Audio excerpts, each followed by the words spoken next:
the drive, goes inside the flip.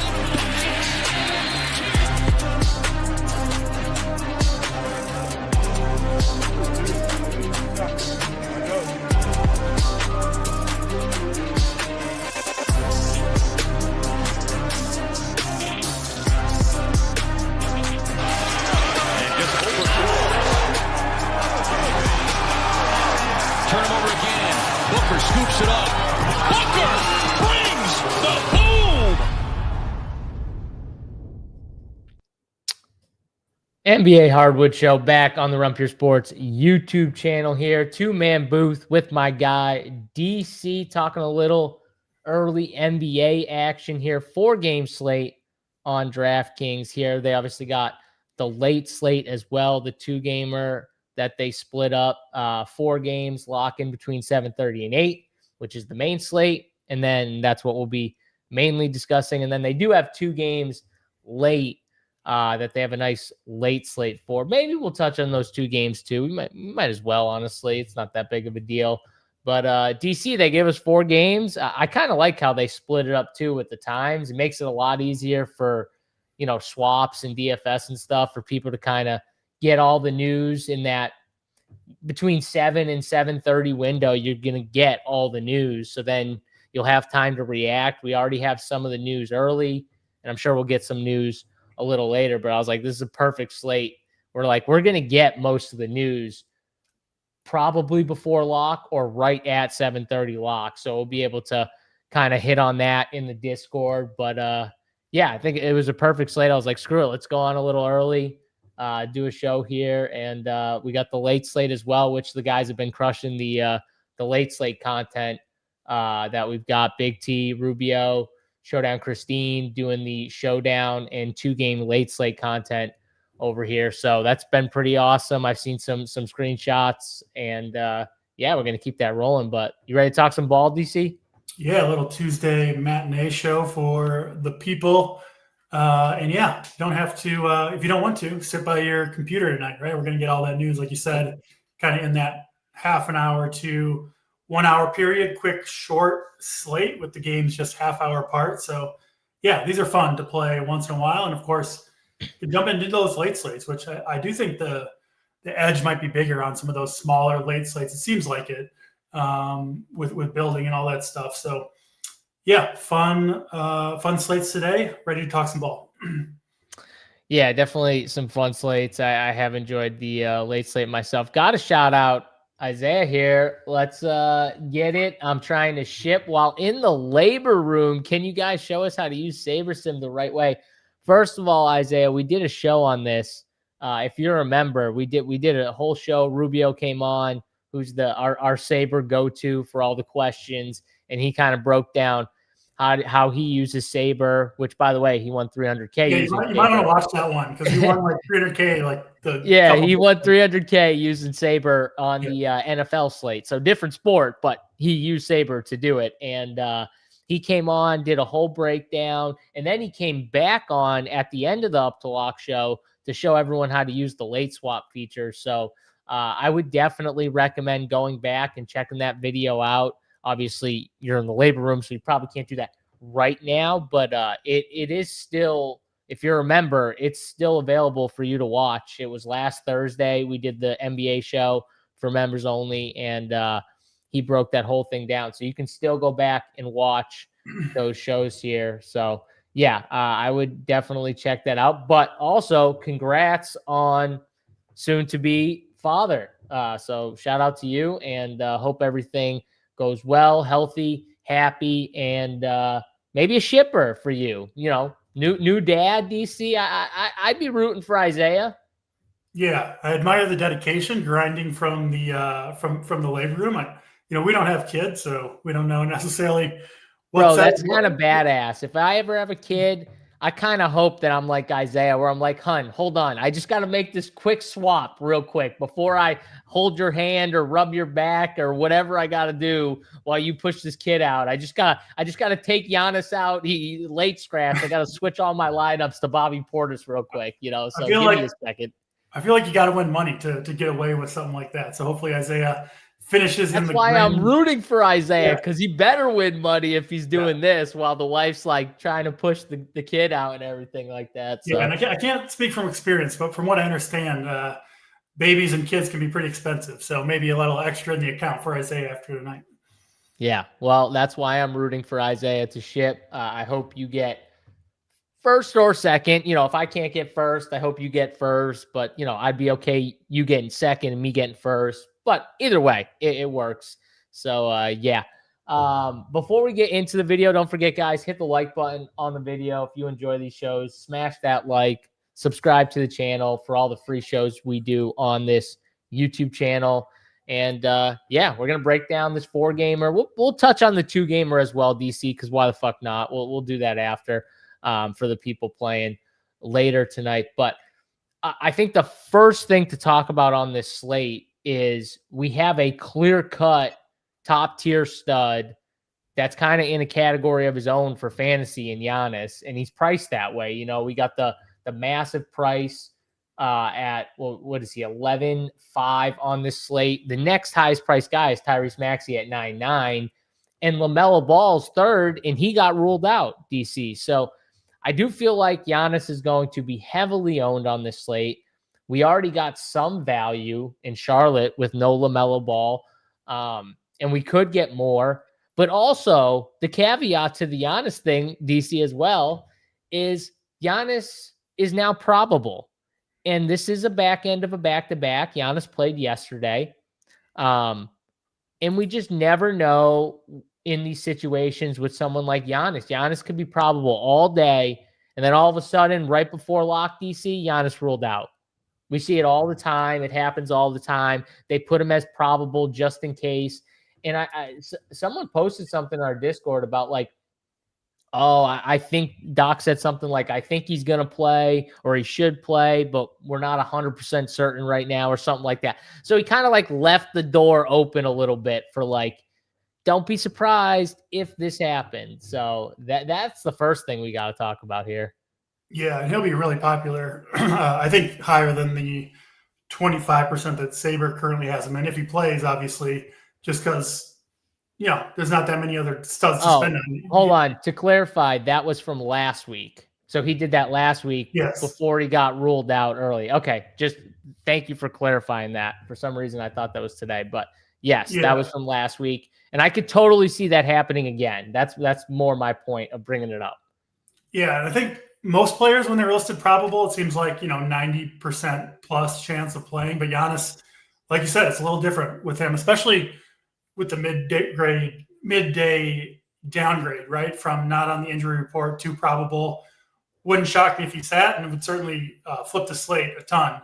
So, yeah, we'll have to watch that Giannis news. It is the only game that starts at that 7:30 Eastern time. So we'll get the news in plenty of time to adjust. But I mean, assuming he does play, which obviously still is the most likely thing, man, he hasn't had a bad game yet, right? What is the season low? Fantasy points on the year is 57, averaging 65 on DraftKings. You got, most expensive guy, but assuming he does what he's been doing, like literally every game, probably going to be a guy you want on a slate that, with the LaMelo news, Brandon Miller out for Charlotte, I think there's enough value on the slate to get to him on most builds. Yeah, and like you said too, we're gonna get the news, so it's not something where we gotta do like we'll know before the first game locks if he's gonna play. I do just want to make sure we touch on like if he wasn't to play, this is what we're gonna do, because we already kind of seen it one time this year, so we kind of know for the most part how it might look, DC. But to start off with the Milwaukee side, I do think if Giannis does play, he's going to be very popular just from the standpoint that it's a 4-game slate, condensed ownership as is, and there's not really other people in his, price range to spend up for. So he's kind of like a man on his own, and then there's like a massive price drop. And I also think we're going to have some value on the slate to get up to Giannis. So, I mean, that's the first question is, to play Giannis or to not play Giannis? Are you going to be like under the field on Giannis? Because I'm expecting Giannis to be one of the higher owned players on the entire slate if he is in. Yeah, I've been playing a lot of Giannis, and I'll probably stick with him if he does go. Giddy and Maxey have both been crushing. We'll talk about them when we get to that game next. But yeah, they are decent spends too. So I don't think you have to play them. And maybe on the second half of a back-to-back, they scale back the minutes just a little bit. But like I said, I mean, so consistent. You know the ceiling is there, highest ceiling on the slate. Again, there are viable builds without him, but I do think he's a good first building block with Milwaukee. Assuming he's in, the only other guy I really like is Ryan Rollins, who he did end up with a bad game yesterday, right? Yeah, 26, not terrible, but not what you wanted at that price point. But yeah, he's been really, really good. I think he's a solid play, but would get a big bump if Giannis sits. Obviously, offense runs through Giannis. They don't really have a lot else to run the offense through other than Rollins. So I do think if we get the unexpected Giannis news, Rollins would be a guy I'd want in my lineup for sure. Yeah, it was interesting too in that one game where Giannis sat all of a sudden, and they didn't start Bobby Portis. They started Kyle Kuzma, and Kyle Kuzma got more of a minutes bump than Bobby Portis. I thought that was kind of interesting. Miles Turner's minutes still kind of stayed pat for Miles Turner. So I kind of thought that was one interesting thing to note, I guess, which was like, Miles Turner still played he played 29 minutes that game. And he plays like high 20s to low 30s minutes. He's normally around like 28 to 32 minutes DC. And he played 32 minutes last night, which was a season high for Miles Turner. So, I thought that was interesting, though, that they normally go like Kyle Kuzma, over someone like Bobby Portis in general here from a starting lineup perspective. I would wonder how owned he would be, but at least they have Kyle Kuzma up at 5,700 to where, even if he started, I don't have to play Kyle Kuzma. I just think that more hurts Bobby Portis if Bobby's not starting and it's Kyle again.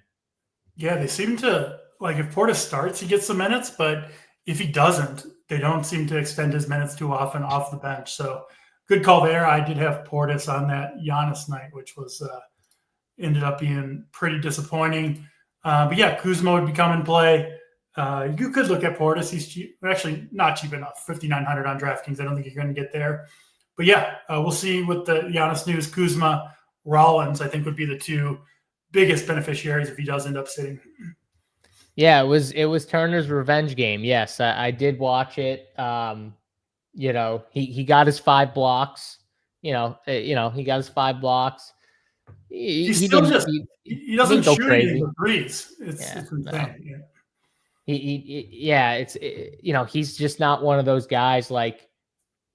He's just not with Giannis. Giannis just does so much, and even at the end, he's just standing in the corner or at the top of the key. That's what Miles Turner does. You know what I mean? So he's still not one of those guys where you're I don't want to say it because this will be the slate where somehow he drops 40 or 50, but that not when Giannis is on the floor. I just don't see it happening. But it seems like his role doesn't, there's certain players, right? Their role changes if you get a key player out of the lineup.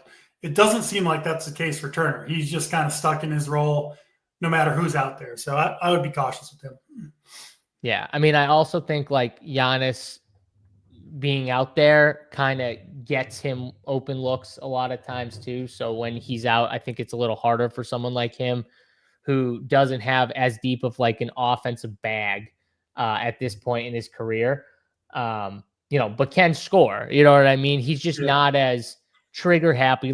Remember when Brook Lopez would get the spots without Giannis and he'd be raining threes, taking terrible threes. That's not really what Miles Turner does. He takes open looks. He doesn't take terrible looks, which, we don't love for fantasy because we want, higher usage. We want more, you know what I mean? And that's just not what he's been doing. But Ryan Rollins has, and I played him yesterday. He wasn't good for me. 7 turnovers too, not good, but 10, 5, and 7 stat line. This guy, he can fill it up in all these stat lines. Had one bad game. I could go back to him though. It's a short slate. I would obviously like, if Giannis is out, I would like it a lot better. 6,100, I don't think you have to play him, but I agree with you right now with Giannis in. I think he's still clearly the second best play. And also with Giannis in, even on the short slate, I don't think I'm going to spend for Gary Trent at 4,900, AJ Green. Those are more kind of like last fillers, though, anyways. Like Gary Trent would be like a last filler. Same thing with like Cole Anthony, 5,200 for Cole Anthony. If he was like 4,200, I would like it more. I do think he could have a decent game, but he's got to get you a pretty good game at 5,200 to pay that off. So right now, these guys seem a little too expensive with Giannis in. If Giannis is out, then maybe they get pushed into the conversation a little bit more. But the Toronto side, DC, it looks like they might get back Jakob Poeltl here, which kind of messes things up a little bit more for Colin Murray-Boyles, who looked really good last time out. 31 minutes, 15, 9, and 5, 38 fantasy points. I really like him as a prospect, and I think he's got a perfect game to kind of suit, honestly, fantasy DFS, because he's another guy. He's a big, but like he can kind of fill it up in all the categories when asked to do it, and he showed it in the last game. But I think Poeltl back kind of messes with him a little bit, unless somehow Murray-Boyles started and not Poeltl. But if Poeltl's back, I think it hurts him. And I'm not a big fan of Quickly. RJ Barrett had a good game. All these wings kind of had good games last time out. Brandon Ingram has had a couple consistent games. He looks, pretty good, pretty dialed in offensively. Scotty Barnes had the massive game last time out, the 60 burger. We know he has that type of upside. And he kind of looks cheap too, like 8,200. If I don't spend up for Giannis and I can like play a couple of these 8 and 9K guys, Scotty makes sense. I think Brandon Ingram kind of makes sense. Those are the two that interest me on Toronto as of now. Yeah, I really haven't played much Toronto this season. Have they had any injuries outside of Pirtle to their main other four guys? I don't think so. So I haven't found myself playing much Barnes, Ingram, Barrett, or Quickly. And part of the reason is, it's like 4 scorers. Barnes can obviously distribute pretty well, but it's tough to know who it's going to be on any given night. Obviously, most of the time they all don't get there. And yeah, you can look at matchups, but we know individual matchups in the NBA are, they can certainly be hit or miss. So I do think Barnes is my favorite, just with the upside. I'm with you there. And then Ingram would be second. Probably not playing Barrett or Quickly. I think point guard is the most loaded position today. So high bar to clear there for Quickly. Not going to do it for me. So yeah, Barnes and Ingram look decent. And then we'll see on the Jakob Poeltl news. I'm with you on Murray-Boyles. He can do a little bit of everything. Shoots the 3, some 2, which I like to see from big men. So he would be a good play if Poeltl's out, but it does look like Poeltl, pretty decent chance of playing. So I'll have to see on that news. Yeah, chat likes Brandon Ingram. I kind of like Brandon Ingram too right now. I like his price. I think he's consistent, like Beanair said, kind of safe in a way. Yep. But I do think he's a guy that I personally could play at 7,300, small forward only. But yeah, I don't know, consistently getting you like, in the high 30s, 40 fantasy points. I think that's pretty good. And checking out AP's flow chart right now, he is the top of the small forwards right now, the nuts, as they would say on the flow chart at small forward. So I like Brandon Ingram. I like seeing him at the top of the flow chart. And yeah, I think he's my favorite guy. I also want to say too, so is Mamu in play? Yes, he's in play at 3,300 because he's so cheap. He's kind of, in my opinion, Mamu is a similar play to a guy we're going to talk about in a second, Jalen Smith from Chicago. I think Jalen Smith might be a little better play though. That's my one problem with Mamu is I think Jalen Smith is the same play, but he's better. So I probably won't play Mamu, but if you're 150ing, you can have some Mamu. I just think Jalen Smith, who we're going to talk about at 3,200 for 100 cheaper, is better. He's going to play the same exact role as Mamu.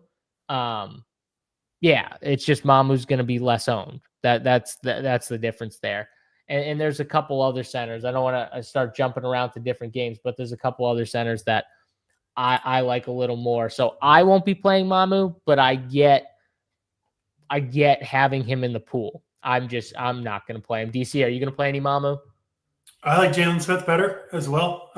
So probably not.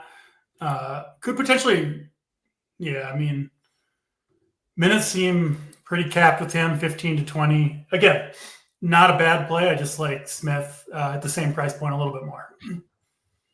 And honestly, they should just go to Podol and Colin and play those two guys, honestly, and just phase out Sandro right now. But who knows what they'll do? We'll see. But either way, we're more on the Jalen Smith side. Let's get to that next game here. Philly in Chicago.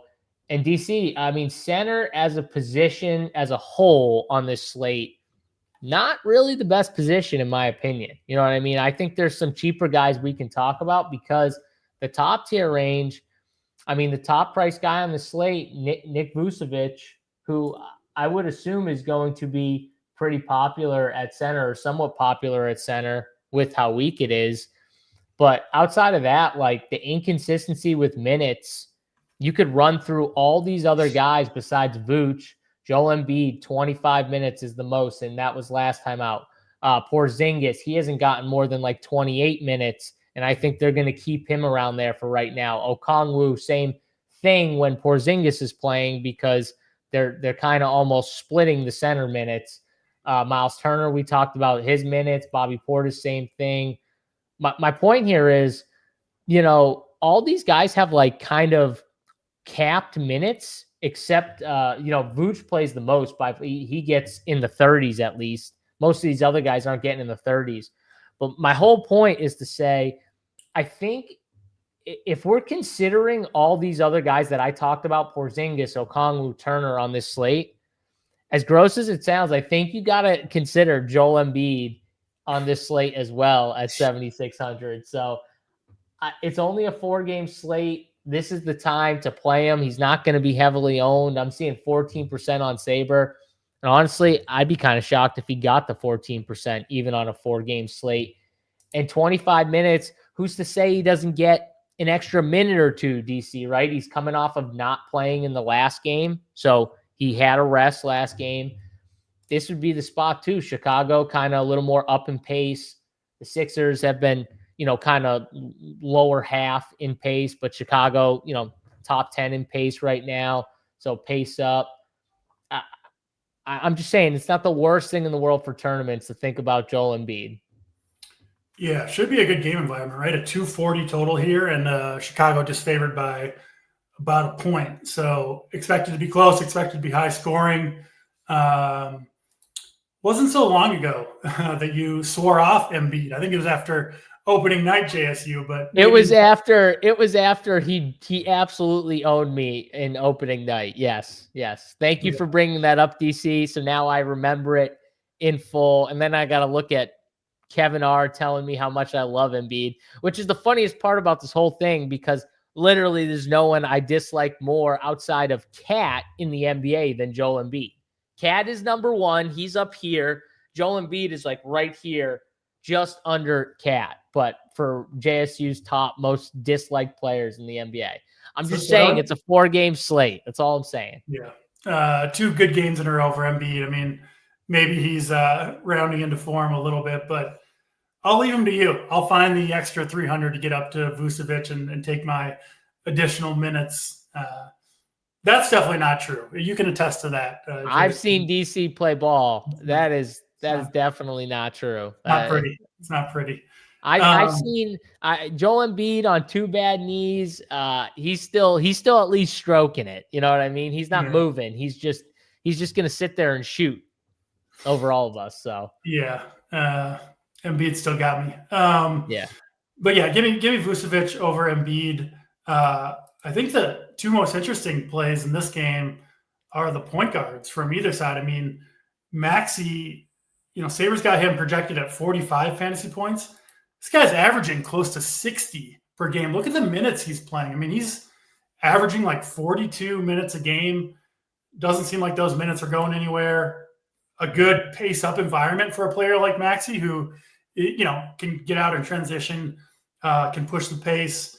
This game will be high pace, so I think Maxey, maybe up at 9,900. If you look at the ownership, I think people getting a little bit of sticker shock from Maxey up that high, but he's earned it. I like him, and then my guy Josh Giddey. I mean, he's averaging close to a triple-double per game, 22, 9, and 9 for Josh Giddey. Another one who's getting big minutes, 38 minutes in each of the last 2 games. If you're not going with Giannis, I like the Maxey-Giddey combo. Maybe you grab a couple other pieces from this game. Hope this is the game that you need. Highest total, closest spread. This looks like an awesome game. Giddey and Maxey. I like that stack with the 2 point guards. Yeah. I don't know why they're going to be, Maxey's going to be lower owned, but I'm with you on Maxey. I kind of honestly rather go away from Giannis and go to like that 9K build you're talking about where you play Maxey and Giddey and you just go in on like all the fantasy points and just go heavier on this game.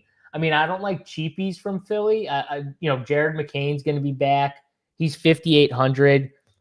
So he's priced up. So you're not thinking about playing him, but I'm saying it kind of muddies up some of these other guys that have been getting minutes. And who knows how many minutes they actually give him first game back. He's been hurt for a while. I mean, he kind of didn't play like almost all last season. When he got hurt, he was done. I think it doesn't really affect Maxey too much. I mean, he's going to presumably come off the bench. That's what I'm saying. I think it affects like the Jabari Walker, Trendon Watford, Justin Edwards, maybe Quentin Grimes a little bit. Like it's going to Kelly Oubre's minutes a little bit. I think it's going to affect like those guys' minutes a little bit.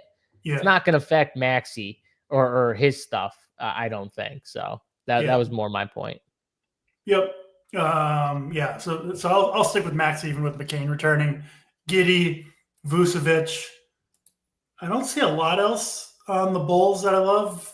Buzelis, I think you could play at 5,900. I definitely think you can play Buzelis, and I think we still need Ayo DeSumo news because he's questionable right now. Pretty sure he didn't play last game. If he's in, that might kind of change some things for some of these other guards.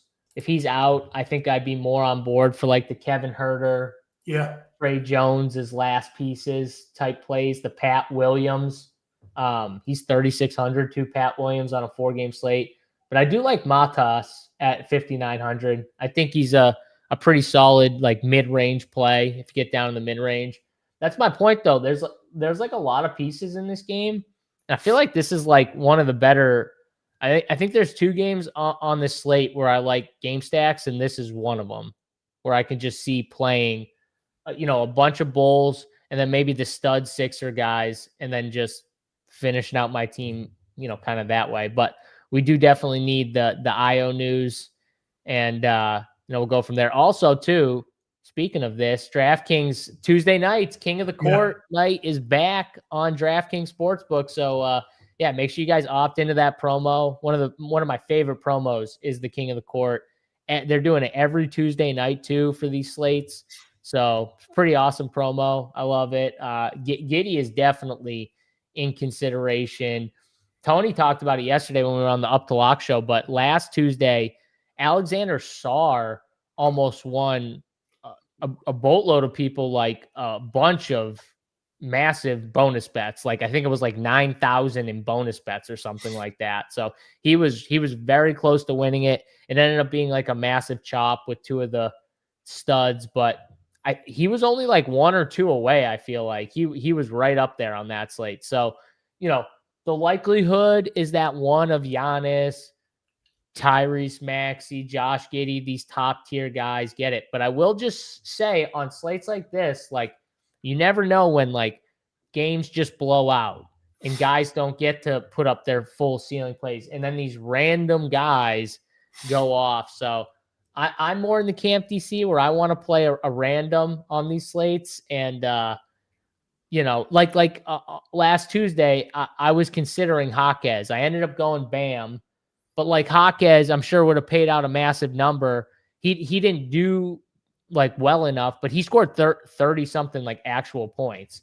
So like my point is, those are the type of plays where your bonus bet could be like massive if you want to like do that. And the minimum's $5. So it doesn't cost you that much. And you can put it on pretty much any like prop, points, rebounds, assists, PRA, whatever you want. Triple double, double double. It's just $5. One of my favorite promos as well, along with the similar one, right? The touchdown bonus I do, longest touchdown, really fun because it's basically a free roll, right? You do got to make the $5 bet, but you could still win that bet and not win the king of the court. So awesome promo. Yep. I did already make my selection. I went with Banchero. I like to go with, not the chalk, right? Not the honest. You're going to get like $15-$20 or something, but someone that next tier. Yeah. Give yourself a realistic shot, but actually can win some. I thought you were going to say Jalen Johnson for sure. Yeah, that would be. I thought it was going to be in your next tier. I totally thought you were going to say Jalen Johnson. I was like 100% DC. Already bet Jalen Johnson. So, yeah, I really thought that's what you were going to say. But yeah, Isaiah Stewart, man, if you played Isaiah Stewart last night or Russ, I didn't play any Isaiah Stewart unfortunately, but I did have Russ. Shout out. I'll give Big T another stroke real quick. Big T was talking about part on the Up to Lock show. He sold me real quick on Russ and Russ smashed. Isaiah Stewart, that was another guy that smashed too. Got put in that starting lineup and just absolutely crushed. So yeah, those were two good plays. I kind of got on Russ like a little later. I wish I was on him like a little earlier in the night, but those guys definitely smashed last night. DC, anything else with Chicago here? Anything else you want to touch on? Like we already kind of talked about Jalen Smith, Booz Ellis. I think you were indifferent on. I mean, anything here before we move? Someone asked about playing Vooch and Smith in the same lineup. I think you could, just because Smith is so cheap. He could get there even if Vooch has his normal minutes. But in general, I would, if you're playing two teams, I would separate the two, just because Smith's true path to a huge game is lower Vooch minutes, right? Because they're not going to share the court often, if at all. But yeah, I did want to address that question. All right. Let's move to the next game here. Orlando and Atlanta. You were talking about Paolo. That's your guy apparently for tonight that you put the king of the court on. So I assume you're going to like Paolo Banchero here.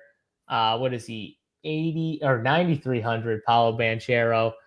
Only 8% owned right now on Sabre. Sabre's got him at 8%. Could be a little higher than that, but they got him coming in pretty low right now, DC, at 9,300. I mean, what are you doing with Paolo? Are you jamming Paolo? What do you like here?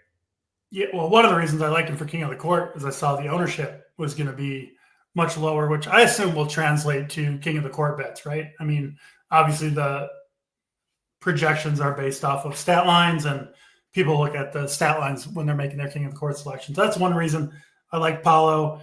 I do think you could argue he's a little bit overpriced for the production compared to like what Giddey and Maxey have done, but I do love this matchup for him against Atlanta. Again, two pretty fast-paced teams here, 230 total in this one. And Paolo, to me, feels like a guy who does have just that random upside, right? He really gets going, can pour it in, can fill up the stat sheet. So I do think he's a good shout for King of the Court. Franz Wagner, the other guy I like for Orlando here, much cheaper, 7,700. Consistent player. Again, maybe not a huge ceiling, but I do think he's a good bet at that small forward position, along with Brandon Ingram. If you're spending up there, I don't know, not a ton else on Orlando for me. Suggs in there, right? Playing 20 minutes just kind of throws a wrench into a lot of it because he can't play Suggs, or I don't think so, at least. And then him being out there kind of hurts everybody else. So Paolo, Franz for me from the Orlando side. And Atlanta side, yeah, I got to like my guy, Jalen Johnson. Trae Young out. Once again, we should see Alexander Walker, right, back in the starting lineup. He started the last couple games. He's been decent, not great. Atlanta's offense has looked a little bit ugly, I think, without Trae Young out there, but I still think he's in play. 5,800. Daniels you can look at, but just not the scoring just hasn't been there for him. Doesn't seem like he's developed the offensive game too much over the offseason. So, yeah, Jalen Johnson, Porzingis, I played him last game, and the result was pretty good, 40 fantasy points, but the minutes he did get up to 28. I just don't think they're going to go too much higher with Porzingis. So 6,800, I still think he's fine at that price point, but I wish the minute ceiling was there for him. Yeah, it's just not. But DC, like I said, it's not for a lot of these centers. Yeah. So that's the good thing. If you want to play a Porzingis on this short slate, I think you can talk yourself into it. I probably won't. But 15, 16, 17% ownership right now on Saber. I like your take on Paolo. It looks like he's going to be pretty low. I definitely like Jalen Johnson a little bit here. Good matchup in general when it comes to pace with these teams. Magic tied for 5th in pace right now, and the Hawks 10th. So this game is probably going to be nice. You were saying the Hawks offense a little different without Trae. They just run so much of their offense through Trae. And Nah is not. He's not like a true point guard. Right. Like when he's been in the NBA for a while now we know what Nah is. He can do a little everything, but that's not he's more of a wing. He's more of a wing that, for stretches you can have him do different things, but that's not really his game. So I do like, though, that he's getting like real run and getting a chance to show more of his game. Because I knew in Minnesota, they were just asking him to do like one or two things, and he's definitely getting asked in Atlanta for a bigger role, which I like, because I do think he's a pretty good player, both offensively and defensively. Sometimes a little streaky offensively, but now the minutes are somewhat consistent, and I'm a fan of Nas. I think he's a pretty good player.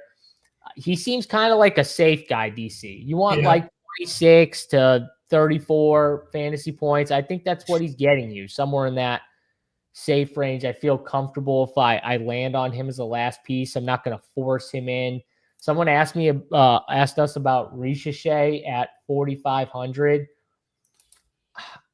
I just wish he played a little bit more. Like even with even with Trae Young out, I think Porzingis and Okongwu both playing kind of muddies it up for him a little bit too. I think he's viable. But I don't know if I'm going to get to him on this slate, but I do think you can leave him in if you're making multiple teams. He's at least getting cheaper, 4,500, because I think early in the season he was like in the 5Ks, and now he's down 45. Yeah, this is his cheapest price, 4,500 here. So yeah, you can keep him in the pool.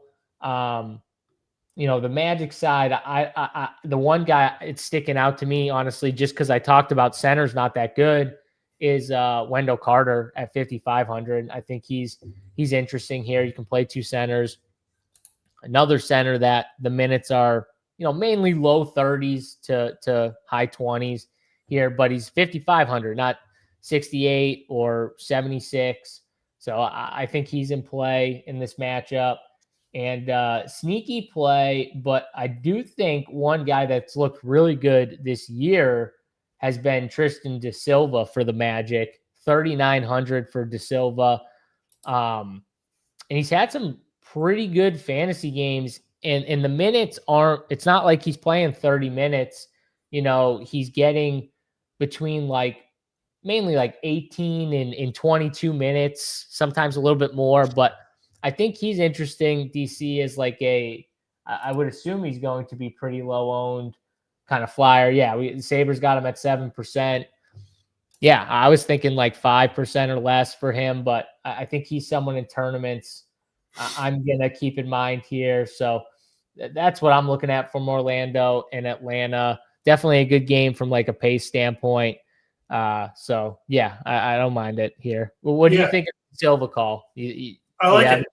I like it at 3,900, right? The minutes are consistent, going to get you 20, 25 minutes off the bench. Yeah, looks good to me with De Silva as a value play, depending on what other value opens up. And I do like I'm not a huge Wendell Carter guy, but the minutes have been up. He had the one 15-minute game, but he fouled out of that game.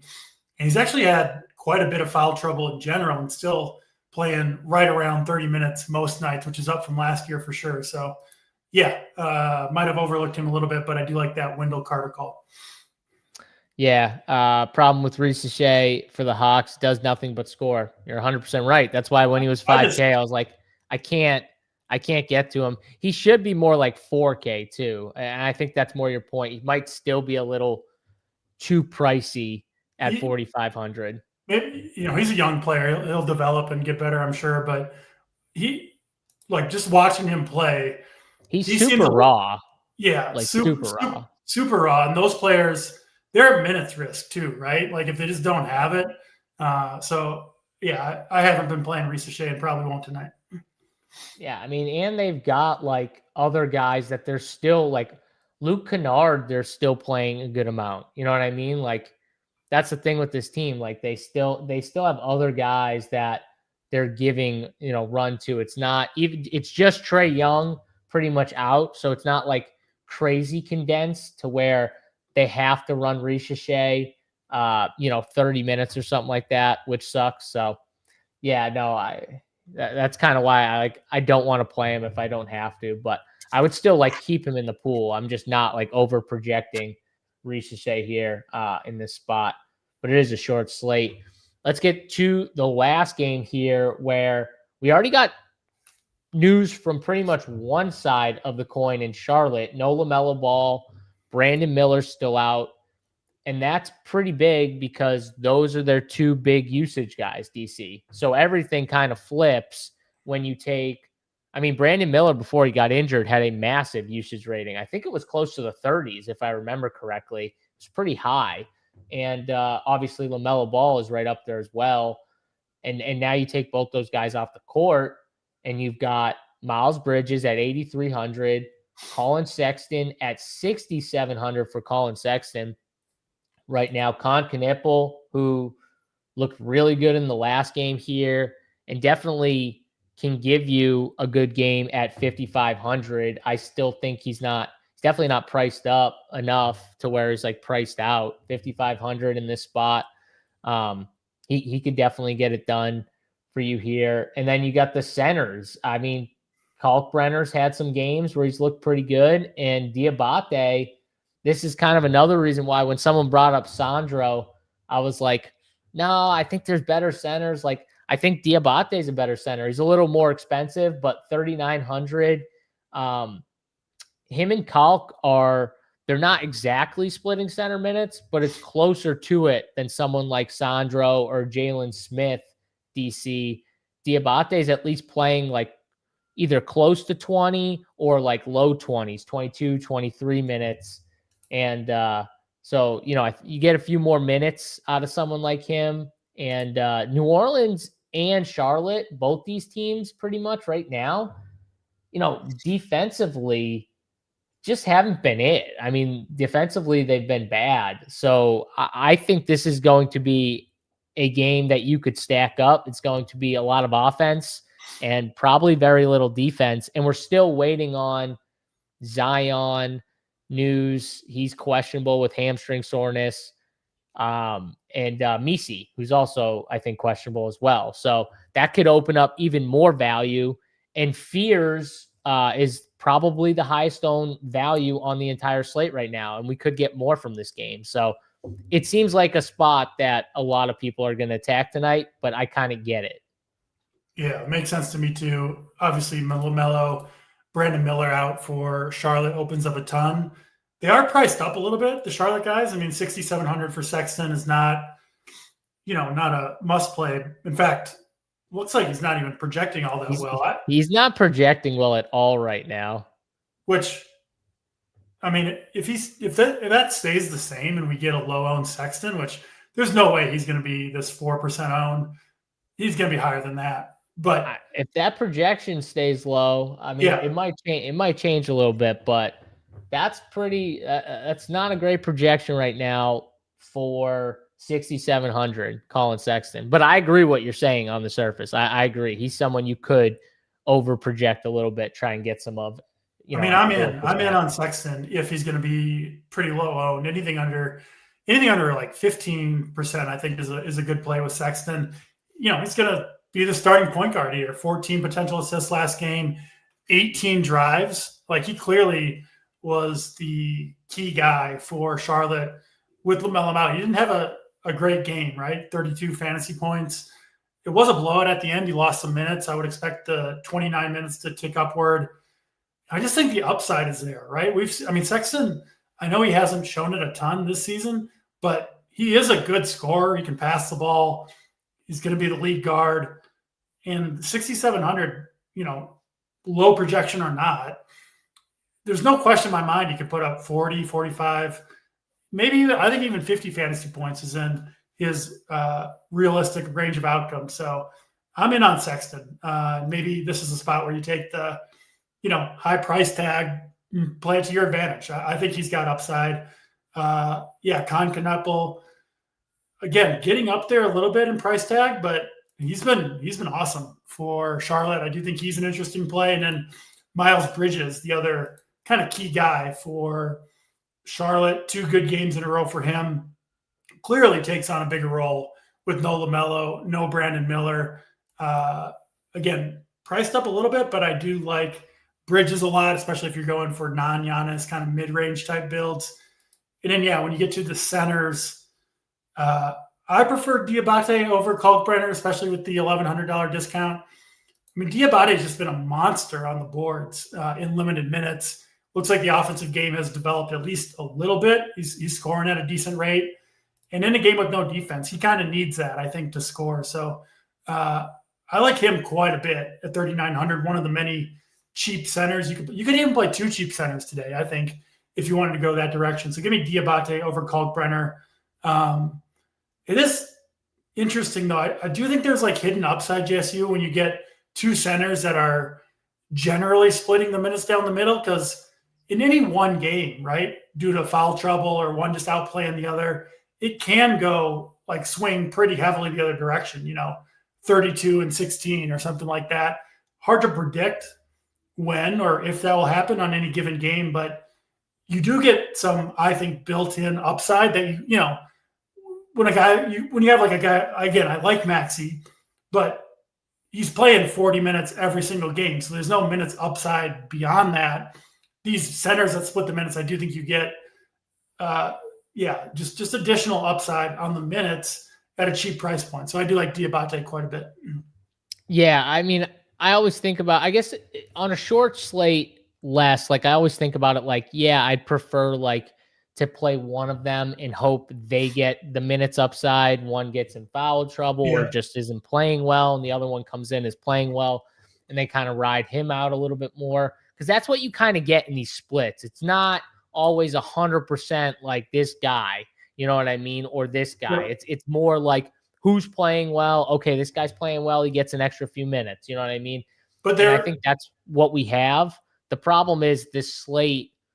We want value, and they are a value position, and I don't think you need the upside from both guys, is your point, right? Yeah, and if you look at projections, right, like the projections have to split the minutes down the middle, because that's what happens in most games, but not every game, right? And you get like the correlation too. You're playing well, you're more likely to get the extra minutes. Yeah, Diabate makes a lot of sense to me tonight. Yeah, no, New Orleans is playing at a slow pace. Yes, this is a pace-up spot for them. Charlotte's obviously the opposite. So, definitely a pace-up spot. How many Charlotte can you play realistically? I mean, on a short slate, you could definitely play 4, I think. DC made really good points on Colin Sexton and trying to get, over on him, which will be easy if he's going to be that low. Bump them a little bit, see what you get. But I definitely think you can play 4. I don't love like the Trey Man, Sion James type thing, but they're getting minutes to DC, and they're both in the 4Ks. James started last time out. Like, I do think you can play 4. I probably wouldn't play 5, but I mean, that's how you get different, is just doing an overstack like that or something like that. So, Yep. yeah, for me, it'll be 4, I think, would be the most. Yeah, I wouldn't go beyond 4, but yeah, 3 or 4 looks pretty good right now. Yeah, I'm with you. And then the Pelican side here, like I said, we still kind of need news. Man, if we get no Zion out, though, like Trey Murphy, I'm playing Trey Murphy. He's only shooting guard eligible, but I'll definitely be in. I would like Herb Jones a lot more. Herb on the surface looks cheap anyways at 4,800 on this slate. So I kind of like him. Fears is the one of the best value plays on the entire slate, and I don't think you're gonna probably get away from that. But it's the two bigs. Like, if those two bigs somehow miss DC, it's gonna open up minutes for Kevon Looney and probably Derek Queen. So, I mean, what are you doing with the New Orleans big situation here where, you're taking out, Misi has been playing in the 20s, low to high 20s in minutes. And obviously Zion has been playing, upper 20s to, sometimes upper 30s in minutes in some of these games. So, I mean, that's a good chunk of minutes from the bigs that you're taking off the floor. Yeah, obviously huge news to come with New Orleans. If Zion and Misi both miss, which seems possible, right? Zion misses all kinds of games, and Misi obviously questionable as well. This would be a spot to miss. LaMelo Ball got ruled out like an hour and a half ago. You're playing Charlotte. No Brandon Miller. They're at home too. This is, I kind of think this is should be almost a scheduled game. You do miss if you need what do you call it, like a soreness game off? You know what I mean? Like, they're saying hamstring soreness. Yeah, New Orleans 0-6, so I don't know if they can afford to take. They're not winning anyways. They can afford to do whatever they want. They probably do want that first win, though. You see the West, DC. The West is loaded. They got no shot. I'm putting the stamp on it. No shot. Not in the West. I agree with you. But yeah, if they both miss, I mean, I think Derek Queen would become an awesome play at 3,700. Just add him to the pile of potential viable cheap centers. You can play a power forward as well. Herb Jones's minutes have been, I mean, he's only at like 26 minutes a game. I have to imagine that's going to tick upward. They've been blown out a lot. Probably doesn't happen here, right? I mean, foul trouble too. Some of it's been foul trouble. Yeah. Some of it's been blowouts. Yeah. Yeah. So I think his projection is lower than it should be. I think he's fun at 4,800, especially if Zion is out. Trey Murphy, like you said, I mean, depending on when we get the New Orleans news, you could skip that first game and hope for a really good game stack here potentially, right? If New Orleans has those guys out, you're going to want a lot of pieces from both sides of this game. Should be fairly close, high scoring. Could be, I think, we'll see on the Pelicans news, but potentially the game of the night here. Yeah, and honestly, if Zion plays, I think he's sneaky in tournaments. Yeah. Because if they kind of hold this news through the 7:30 window, DC, and we get it like right at 7:30, I don't know how many people are just swapping onto Zion, but I think it's a good swap, honestly, if you in tournaments, because I still think this game is very stackable, and I think more people are going to be on the values in this game, unless we'll want to spend up. But I think that's when you want to spend up. You know what I mean? If we get it close to that lock time. Now, if we get the Zion news in like an hour, that might change things. But if it gets close to that 7:30 window and people are like, I don't want to mess with it right now, or I just want to play Giannis. You know what I mean? I just want to play Giannis or something. And the people that play Giannis, and we do expect a lot of people to play Giannis, most of them probably won't be able to get to Zion, right? Same position, to spend up. So, and you'll get, when you look at the ownership, this is a good note from Saber. the questionable guys in later games, which I guess Zion kind of qualifies for here too, they are never nearly as owned as their projected ownership. The ownership is mostly just based on who's the value per saber. So I talked about it with Anthony Edwards I think it was the very first game of the season. He was questionable, and I was like, he's projected at 20%. It won't be anywhere. I think he was like 5 or 6% owned. So these, especially the questionable stars that people get boxed out of, they are really good plays if they do end up playing.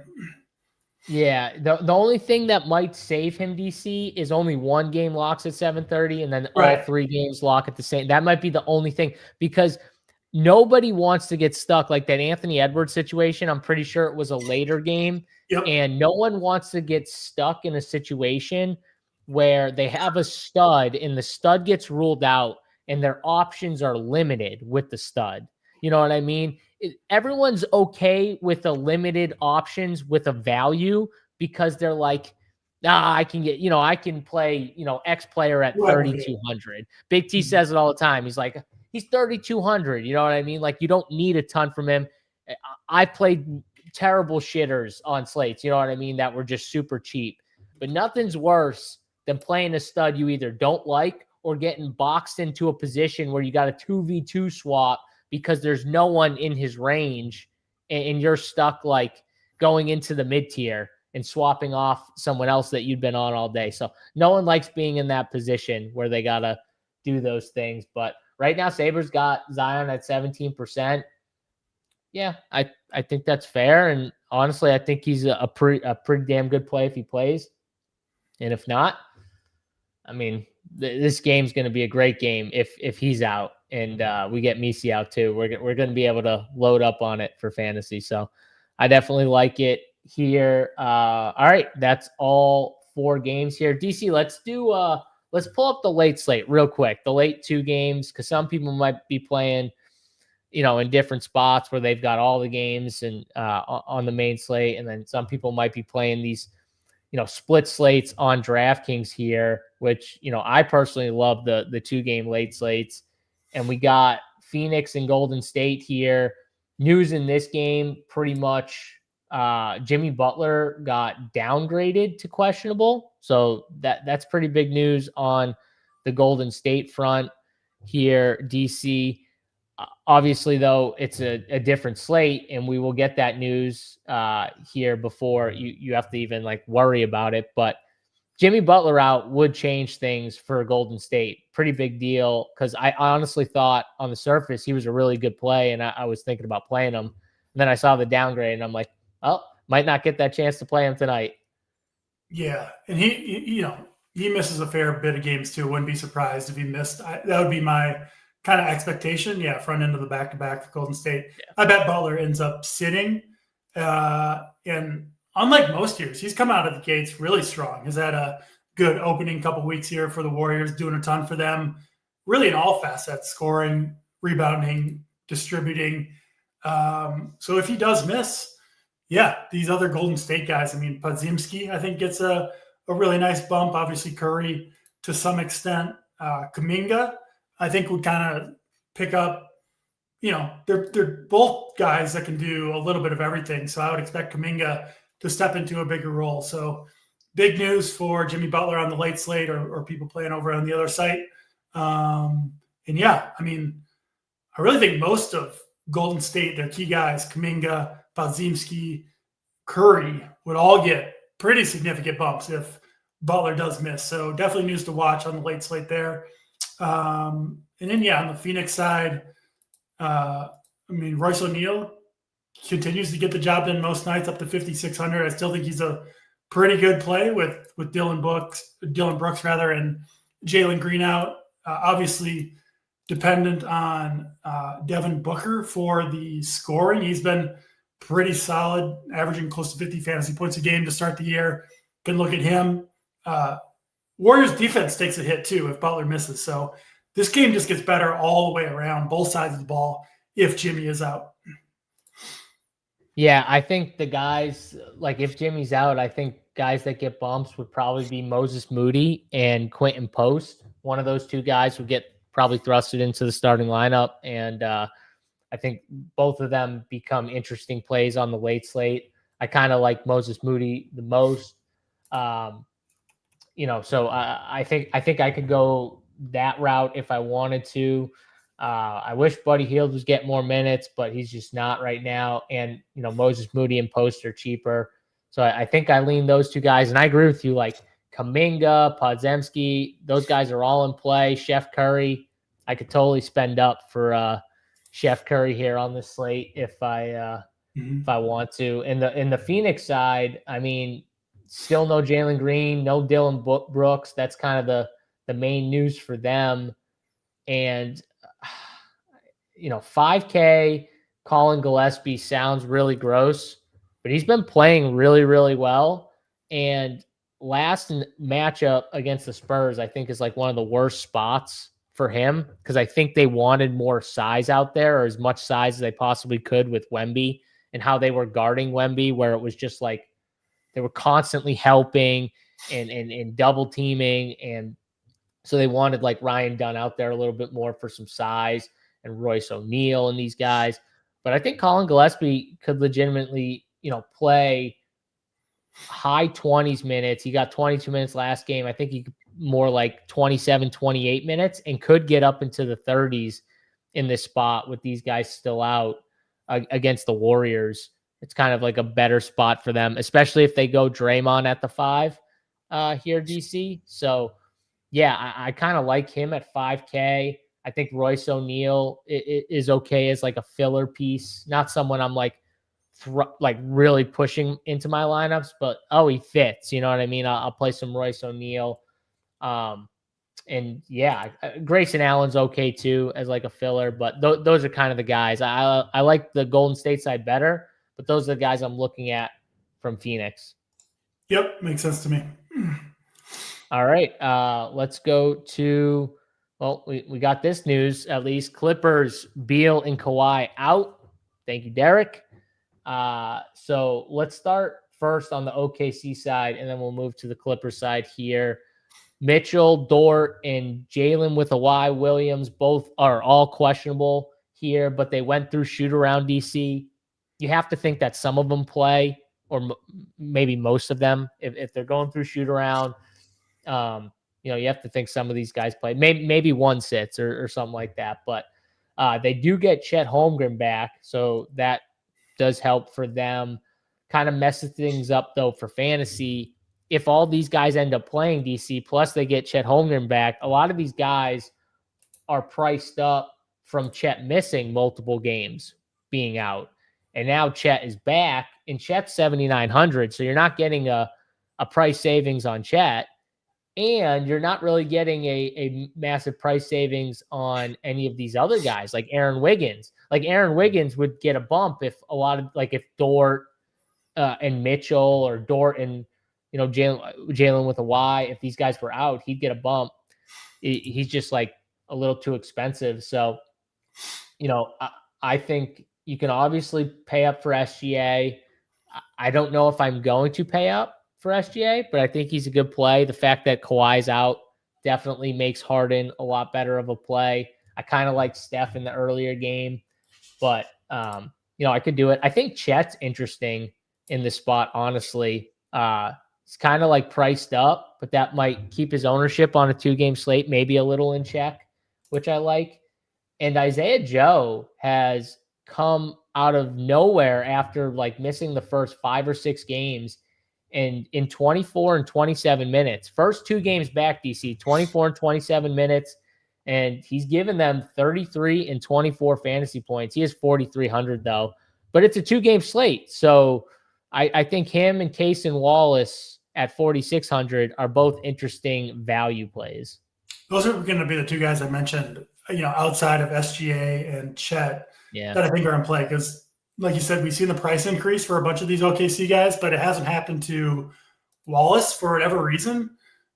He's been good too, right? So still down at 4,600, especially if any of the wings, if Dort or AJ Mitchell, if one or especially both of those guys are out, I wouldn't even mind playing Wallace and Joe together.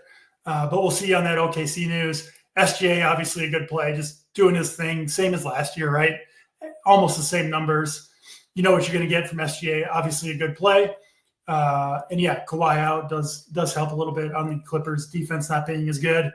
And yeah, Chet, I mean, we'll see if we get anything on a minutes limit, but it was a back injury and it's just 3 games. And obviously the Thunder have title aspirations again. So I would guess that Chet's good to go here, most likely. It was funny because I think he picked up that injury. I feel like he picked up that injury in the Atlanta game because I was watching that game. He went out with a back injury I think it was the first half, and then he started the second half, and he was smashing too. He ended up with like 57 fantasy points in that game. And I was like, oh, that, he's hurt. He ran back in the locker room. I'm like, no way he comes back. It was Atlanta, and Atlanta had like, a lot of their good players weren't playing or something like that, or a couple of their good players. I was like, no way he's coming back. And then he came back in and, he played, and then he played the next game. And I was like, oh, maybe the back's just fine. And then, missed 3 games. So I don't know. Who knows? We'll see if there's a minutes limit on it. If there's a minutes limit, I wouldn't play him in that case. But yeah. I do think if he's good to go, I think he's an interesting tournament play because I think you're either getting that like, low 30s or mid 30s game, or you could be getting like a monster game at, maybe lower ownership because people are afraid. But yeah, and I do think if everyone's healthy, it hurts Isaiah Joe, Cason Wallace. It hurts their minutes. Aaron Wiggins' minutes comes down from 26, 24. That comes down a little. So everyone just takes a hurt if they're all in.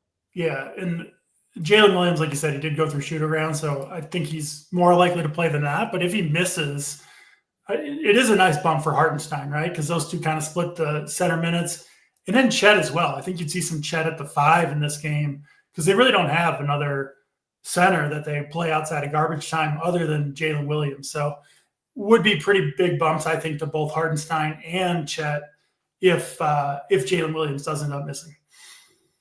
Yep, I agree. Would you play Trey Mann or Sion James?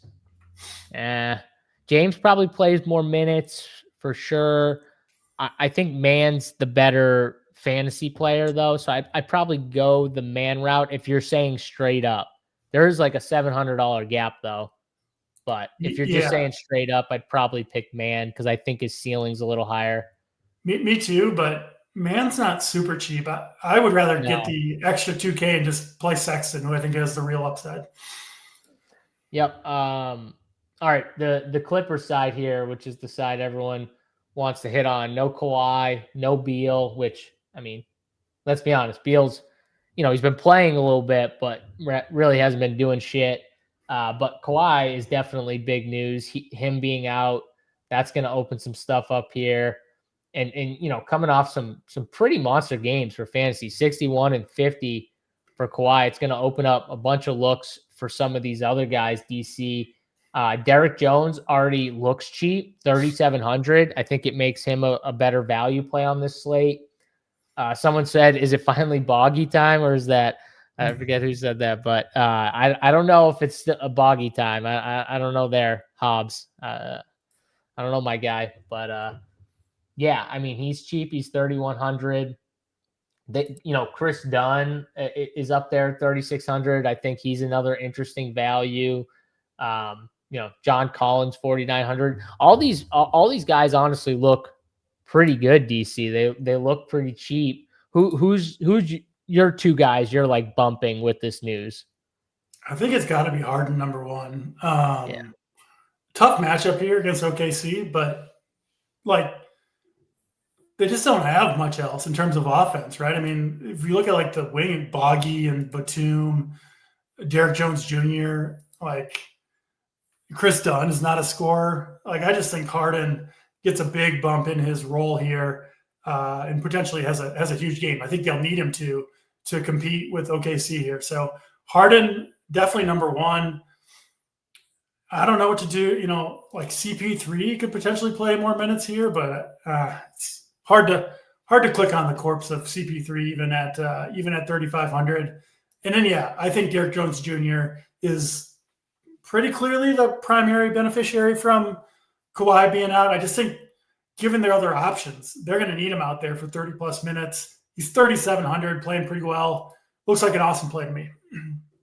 Yeah, I think for me, outside of Harden, it would be Collins and Zubac are the two guys that interest me. I mean, Collins has to get a somewhat of a minutes bump with both Beal and Kawhi out. I think he definitely gets a bump, and I kind of like him. I don't know. This might be a tough spot though, DC, with the Clippers. They are at home, but playing OKC I think after so. after playing last night, OKC is one of the best defensive teams in all of the NBA right now from a rating standpoint. This might be a bad spot for them. If OKC has their full guys, and this could get ugly, is all I'm going to say. So I agree with you. It could be a blowout. I think this would be a spot if you're playing Harden. Maybe you want to pair him with Jones and Zubac or even Collins. I think so. I think you want to play like three. I think you want to play like five guys from this game. Yeah, just load up, because all their main guys have to play well to keep this close and keep their minutes. So would make sense as a game stack, hoping that the Clippers just play well in general. Yeah, like play Harden, play at least one of the two bigs, Collins or Zubac, and then play one of the values that you like. Derrick Jones, Chris Dunn, whoever, Chris Paul, if you like Chris Paul, play one of those values and go about it that way. And then play someone on the one or two guys on the OKC side. Maybe you get some of the, the mid-range guys out, and it makes OKC a little more interesting here on this slate. So, but I feel like right now I kind of like the Golden State Phoenix game a little more, especially if Jimmy's out, because if Jimmy's out, it opens everything up. If Jimmy's in, I think, I might change my mind, and it might make the OKC game a little bit better, even though I feel like they might smash here. So it just kind of depends on how this news changes and kind of swings my thoughts a little bit, but that's what they are right now. Hopefully we get it. We should get it anyways, because we're going to get the Jimmy news before, because that game starts an hour before the OKC game, which, by the way, what's up with this 11 p.m.? Is that like the NBC thing now? They doing like the 8 and the 11 p.m. games? I think so. Yeah. Can't we have a 2.5 hour gap in between? I feel like we've always had. Like, is that not a thing anymore? We need a 3 hour gap. Is that just for Michael Jordan? Give him his time. Too late for you. What is that? 11 o'clock on the East Coast, man. You can't be staying up for that, JSU. Oh, I'm gonna stay up for it, but I'm just saying, like, I'd rather it be at 10 or 10:30. Like 7:30 and 10 is mint. I don't know why we had to bump it to 11, but yeah, I'm sure West Coasters probably love it. Bumping it to 11 is probably like perfect for the West Coast crowd here. So, all right, let's do play of the day, DC, and then we'll get out of here. So let's go back to the main slate. Let's give one play of the day. Who's your guy, DC? One, maybe not like a high owned guy either. Let's give someone like under 20% that we like here. Play of the day. You have one just in your head? Yeah, I'll go with Colin Sexton. Gonna start at the point with LaMelo Miller out. Overpriced per projections, but I still think there's plenty of meat on the bone at 6,700 for a big fantasy game, and hopefully he stays low owned, because I see him putting up a big one here. So Colin Sexton, play of the day. Yeah, that's a good play of the day right there. I really like that play. I'm gonna go with Tyrese Maxey. I mean, I don't know how pick. That was my. I don't know how he's 10%, but man, 10% Tyrese Maxey seems very tasty here on this slate. Tyrese Maxey is a complete stud. Bills can't, or not the Bills, the Bulls can't defend the rim, right? Vucevic has no hops. Maxey should be able to pour him in the paint here. They're also going to struggle with Edgecombe and Maxey and that athletic guard and wing right there. They're going to really struggle with those two guys, I think. So yeah, no, I love it. Hope you guys enjoyed the show. If you did, smash the like button on the video, subscribe to our YouTube channel, and check us out at runpuresports.com. We got a ton of sports going right now. College basketball is in full swing. I know Steve Boynton and JBC smashed their college basketball and premium bets for the members last night. I think they both went 5-0 on their premium. I think they were both CBB college basketball bets too, and just smashed. So the betting side has been crushing. College basketball back. We still got college football going as well. Our guy Bruce crushing it with college football. Obviously NFL, NBA daily. So get in here. Run Pure Premium gets you all sports, one price, plus SaberSim as well. And if you just want single sport packages, we got them. We got them for NBA. We got them for NFL. Got them for college basketball. So if you're just into one sport, get in here. We got you covered, and get in the Discord. If you sign up, if you get any of those memberships and you sign up, link your Discord, link from the account on the website to the Discord, and get in here, talk some sports with us all throughout the day. Good luck to everyone in their DraftKings DFS and betting over on DraftKings Sportsbook. Don't forget, King of the Court tonight. Make sure you get your King of the Court in for DC. I'm JSU. Hopefully, we'll see you guys in the Run Pure Sports Discord. But till then, we're out of here. Peace.